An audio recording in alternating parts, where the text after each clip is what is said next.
What's up, world? It's me, Nez. Welcome to SAKADELLI. Okay, so today we're going to be welcome to Beautiful Monday morning. By the way, today I want to talk about this book, right? It's called SAKADELLI or SAKADELLI. Okay, I don't know how to. I don't know what I'm doing. Anyway, by URI NGOZICHUKWUKA. It's called SAKADELLI. So when is it okay? So if you are interested in this book, first of all, look at the cover. Look at it, stare it in the face. It's a beautiful cover, right? If you're interested in this book, please grab your popcorn, grab your friend, grab a seat, sit down, and let's talk for the next 10 minutes. Okay, so if this is your first time in SAKADELLI, every Monday and Friday, I read a book and I review it, and we sit down and we can talk about it, and we can decide whether we should go ahead and read it or not. The idea generally is to just get everybody to start reading more, right? Those of us that have dropped books, pick it up and start reading again. Okay, so interesting story about this book, yeah? In the month of July, okay, thank God, that's true. Welcome to a new month. Welcome to the month of August. Okay. So, a good friend of mine, my boss actually, like I call him my boss. You know who you are. My boss sent me this book. He sent me the message and said, Chinese, I need you to read this book. In the month of July, I was planning to read African books like across the board, but then I decided to read outside Nigeria because I realized that in May when I did the same thing, I read only Nigerian books. I wanted to read outside Nigeria, but so I didn't touch this book. But then when I was taking so much time to to buy the book, the guy said, you know what, I really wanted to read this book because this book is good. And I swear the man did not lie.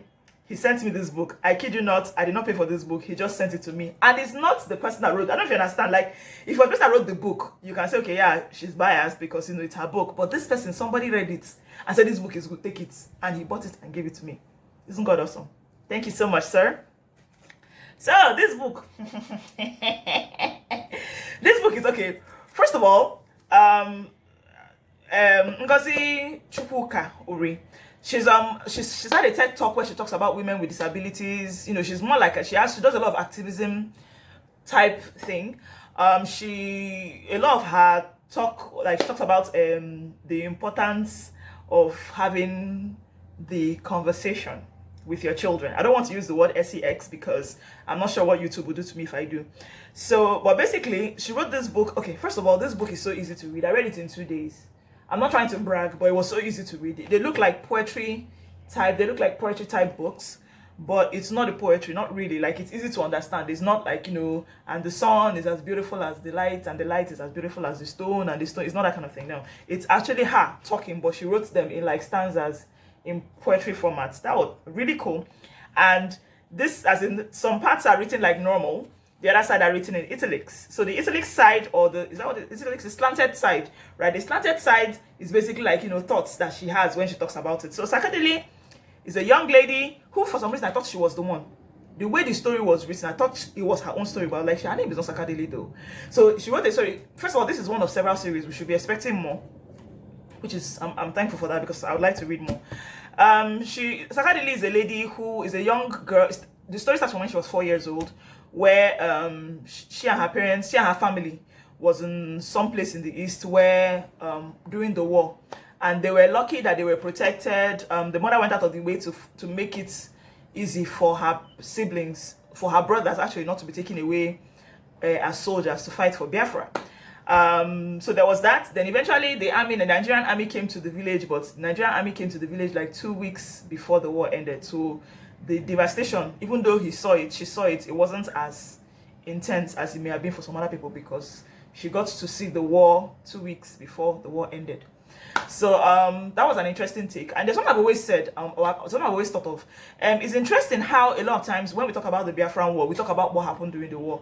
But you know, there's a period of time, there's a space of like let's say 18 months to 36 months that after the war, where a lot of children, they said that a year after the war ended, about 1 million children died from malnutrition and hunger. So it's like that period of time, nobody really talks about it. Like I told you guys before that people in my life that experience what they are willing, if you ask them questions, they're willing to talk to you about it. Some people don't, maybe because of trauma and all that. But in all the talk I've heard, I've never heard anybody talk about, okay, so this is what happened after that? How did we get ourselves back to, like in the East, how did they get themselves back to, how did we get ourselves, sorry, back to living normal life? I was born over a decade after the war, so I cannot understand what that's about. So this lady actually touched on that a bit, and that I was thankful for. So it follows her story growing up, having sex. Oh, I used the word, didn't I? I'm going to mute it. Smoking, getting married, having kids. So it's like her story until she's like much older. Like she was old enough to give her daughter away to marriage. So in the end, she did this thing where she called the, what was it, Lamentations of SAKADELLI. That I found very interesting. It was really nice. I'm going to try and read a few bits from that. No, the very last chapter was actually I Am Enough. But this book is really nice. There were some very funny stories in there. She talked about the strength of her mother, the feminist thoughts that she has. She believes herself to be a feminist, but I don't want to use the word but. She believes herself to be a feminist, and when she had her children, she quit her job. So she said something when she said that she's a feminist too, but everything that concerns feminism ended the instant she had kids, because she wanted to be part of her children's life. So she became a child like her kids. She had fun with them. I think she had like 3 or 4. She had fun with them. She was a part of them. You know, they were all children together. You know, that was really cool. I don't know, I liked it. Then her best friend, Sisi.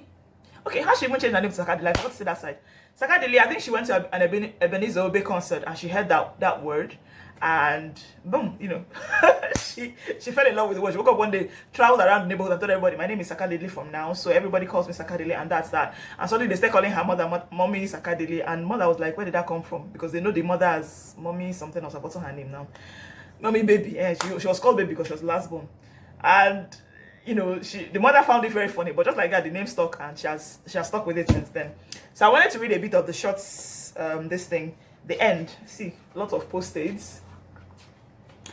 So I wanted to read the end. This is from I Am Enough. But first of all, there's something that she did here that I think I found it was quite interesting when she talked about that's Lamentations of SAKADELLI.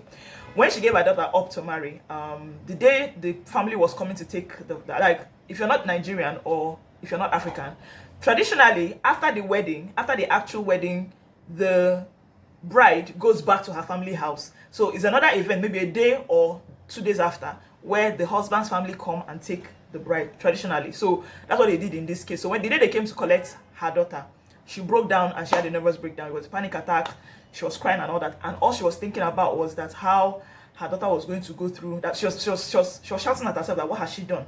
She has done something horrible, which is going to put her daughter through what she has gone through. She has let him marry this man that her people, as her husband's people, are going to treat her horribly. They're going to call her barren if she doesn't have a child in 1 year. They're going to call her awful if their son doesn't treat them the way she used to treat them before. You know, that kind of thing. So like that, I found very emotional, and I was like, wow, you know, it's really cool that more and more mothers are thinking like that. You know, I have seen that, you know, the mean mother-in-law is old, you know, is outdated. It's no more raining. So I think she was like that. How she was so impressed because her husband's mom was actually a good woman. The woman treated her daughter just like her own, like even better, because she didn't have any children of her own. In addition to the fact that she had actually witnessed that kind of meanness too, and she knew that she was not going to do that to her own children. So yeah, that was that. So I Am Enough. I think this is I'll read the very last part, like the very last stanza of it. If I stutter, please forgive me. Okay. There are other battles on the path, and I cannot be caught in the battle of not enough, for I am enough. I like to say ho-ha in the end. I'll explain ho-ha when I'm done. Whatever you may think of me, I am to be treated right, for simply put, I am enough. And you, don't you dare accept that you are not enough, or that you can't do anything. Yes, life throws stuff at you that you can't control, but you still have absolute control of how you're going to live through it, because you are enough. So be bold and free to say, I am enough. I liked it. Maybe it doesn't feel as cool now because I'm just reading it, but I'm telling you, this book is totally worth it. It's available on Raving Heights and it's available at Amazon. This book is wonderful. I think it's worth every single, whatever it is, whatever penny you pinch to get this book, it is worth it. And I think was the quality. Yeah, I remember thinking, oh my God. I don't know if I'm going to put a link here where I talked about Nigerian authors and the issues I've had with Nigerian authors and their book. And I'm like, oh my God, the quality of this book is so good. And then I look at the back and I realized that it was printed in the US. So there goes that one. Anyway, so I was saying I am enough. Ho ha. Ho ha is like ponquem. Does ponquem make any sense? QED, lawyers in the house, you know what that means? It means full stop. End of discussion. Okay? That means that that means settled. It's what it is. So that's basically what it is. This book is beautiful. I've told you where it is. Thank you so much for watching. If you haven't already, please put a like to this comment, subscribe, and ring the bell so that I can get a notification every time anytime I have a new upload. But don't forget, every Monday and every Friday I have something new here to talk about, a new book to talk about, and I cannot wait to delve into the month of August. Thanks so much for watching. Don't forget to follow me on all the social media platforms. I'm on TikTok, I'm on Facebook, and I'm on Instagram. Bye bye now.